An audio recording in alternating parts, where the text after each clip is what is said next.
So first of all, you're going to receive a text message from Instacart 30 minutes before your shift starts. And that message just says, your shift is starting in 30 minutes. We're actively working to find you a batch. Click on this link to see the zone map, okay? And on the zone map, it'll have, if there are any hot spots, they will have those hot spots on there. And if you want to drive to one, you can. I wouldn't recommend it though, because they change a lot and it doesn't guarantee that you're going to get an order. Now, within that 30-minute window from the time they send you that first text message to when your shift starts, if there is an order ready for you, a batch ready for you, then they'll send you another text message that says your shift is starting at 12 o'clock. Your first batch will be at this location, okay? So they send it to you ahead of time so that you can go ahead and make your way over to that store, so that once it's time for your shift to start, you can actually go ahead and begin shopping. So once that, now, okay, that's if they have one ready for you. They may not have one ready for you. So if they don't have one ready for you before, sometimes you'll get a text message right when your shift starts that says you have been offered a batch at this location, and then you drive to the location. So if there's one ready for you ahead of time, they'll send you a text to tell you where to go. If not, they might send it to you right when your shift starts, then you go to the store. Sometimes they might not have one for you, and if you've worked at all and you haven't received a batch, you know that sometimes you might work and you might not get a batch for 30 minutes or an hour, or maybe you won't get one during your whole shift. It just depends, okay? Now,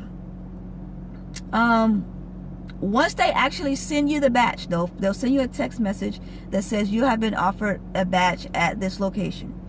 And there's a link inside that text message that you can click on, and it will take you to your dashboard, and it'll show you the order, okay? It'll show you the order. And underneath it, it'll say acknowledge order. Once you click the acknowledge order button one time, it's going to tell you the name of the customer, it's going to tell you the customer's address, and it's going to tell you how many items and how many units are in the order. I'm not going to take this time in this video to talk about units and items. Don't worry about that right now. But once you hit the acknowledge button first, then it'll give you more details about the order. Look at the details, okay? Then you'll have to hit the acknowledge button a second time. Once you hit it the second time is when you have officially acknowledged that order, okay? So once you have arrived at the store, you've acknowledged the order, then you have arrived at the store. Once you get to the store, you'll see a button on there that says hold to start shopping. Don't hit that button until you get inside the store, all right? So once you've gotten inside the store, you have your grocery cart ready, then you can hit hold to start shopping, all right? And you have to hold it. And then once you hold it down, then all the items will pop up, okay? I like to take some time before I start actually shopping to look through the whole list, okay? Now the items in the app are listed by category, okay? And in some stores, they're listed by aisle number. Now the problem with this is that many times the aisle numbers are incorrect. Now if they are correct, it really makes your shopping experience way easier and smoother. But in most cases, those aisle numbers are not right. So you want to take some time, you know, in your free time during your shift to kind of familiarize yourself with the stores and where things are located as much as possible. Another reason why it's good to take a look at your list is just for that reason, because sometimes in the app you'll see a bunch of dairy items, and then so you'll shop for all those, and then you're shopping later and you'll find that there was some more cheese down at the bottom of the list. Why that happens, I don't know. It's probably just some glitch in the app or whatever. So that's not always accurate, and so that's why I like to look at the whole list so that, you know, I can kind of put my eyes on those items and see what I'm going to need, just in case something malfunctions with the app and it's not in order. So while I'm going to get one item, I might see another item and say, oh man, I remember seeing that on the list, so let me just get it now, instead of having to backtrack, you know, throughout the store once you've already shopped in a certain area of the store. So taking a look at the list just helps you to know what you need to get, and you know what sections of the store you're going to need, and it just kind of helps me.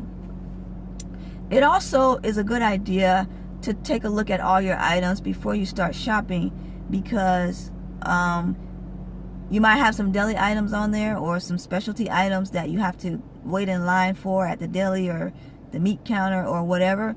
And so generally it's a good idea to do those first and just get those out of the way, because they can take up a lot of time. So you want to do that first. Now there's a lot of tips and tricks that we could talk about the deli, but I don't want to get into that right now. I just want to let you know that if you have deli items, just do those. It might be, you don't have to, but it might be beneficial just to do those first.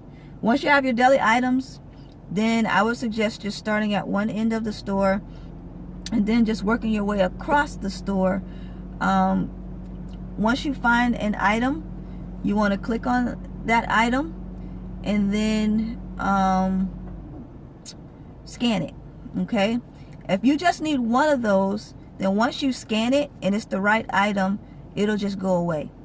If you need two of them or three of them or multiple, then once you click on it, it's going to ask you how many do you have, and then you just put the number that you have.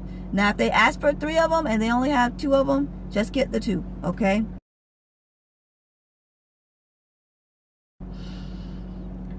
all right, so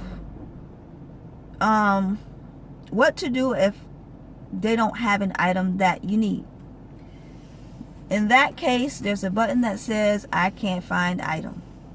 You want to click that button, and then it will offer you some substitutions, okay, that you might want to get in place of that item. Now sometimes the substitutions are not very good options, so you have to use your best judgment on how to substitute items. Okay, so if they have the product in the brand but a different size, you might want to get the different size. Or if they have the product in a different brand, then you might want to just get the different brand. You have to use your best judgment in how to substitute the item. If you're not, when you substitute an item, your customer is notified. So if they're paying attention to the app, they'll get a notification that says that you substitute an item, this item for that item. If they don't like it, they have the option in the app to suggest another item or to suggest a refund. Okay, the problem is that the customers don't always pay attention to the app, so you don't know. Another thing you can do is just send them a text message through the in-app chat function and just ask them if this is okay. All right, but in most cases you'll be fine just to make use your best judgment on how to substitute an item. One special case is the produce. Okay, a lot of items are going to have produce, and with produce it has to be weighed. So I would suggest that you get all of your produce that you need and then weigh them all at one time, as opposed to getting apples, then weighing the apples, getting onions, then weighing the onions. So you might want to just get everything and then just weigh it all at once. That way you're not going back and forth to the scale. Now let me explain something about the weights in the app. Are not, they're set at a default. Okay, and unfortunately, unless sometimes the customer will change it to what they really want, but most of the time people will just leave it at the default. Like for instance, the default amount for weight for grapes is 1 pound. The problem is that the standard bag of grapes in the grocery store is 2 pounds or 2.5 pounds. Okay, So you have to make a decision as to whether you're going to get 1 pound of grapes or whether you're just going to get the bag of grapes and just go with that. Personally, I usually get with grapes, if it says 1 pound, I just get 1 pound. So that means you're going to have to put some of them in either find a small bag of them or just put some in a produce bag, weigh it, and keep going. Okay. Bananas can be tricky as well, because on the picture it's a bunch of bananas, but when they put the quantity, they'll say 1. So you don't really know if they want 1 banana or 1 bunch of bananas. So you're gonna have to use your judgment on that as well. Generally, if it says 1, I get 1 bunch because most people are looking at the picture and that's what they want. Now sometimes people will say I want 2 bananas, 3 bananas, or whatever, and in those cases you get what they say. But if it says 1, generally I just get 1 bunch. So that's personally just how I like to handle it. Another thing is that, like, apples these days are huge, oranges are huge, onions are huge. All right, y'all know they're all genetically modified and they're putting all these hormones and everything all in the food, so it's huge. So the weights in the app, they're not gonna match up with the weights, the actual weight. So don't worry about that. If they say they want 3 apples, just get 3 apples. Don't worry about the weight. Now you still have to weigh it because you have to put it in the app, but if it doesn't match up, don't freak out about that.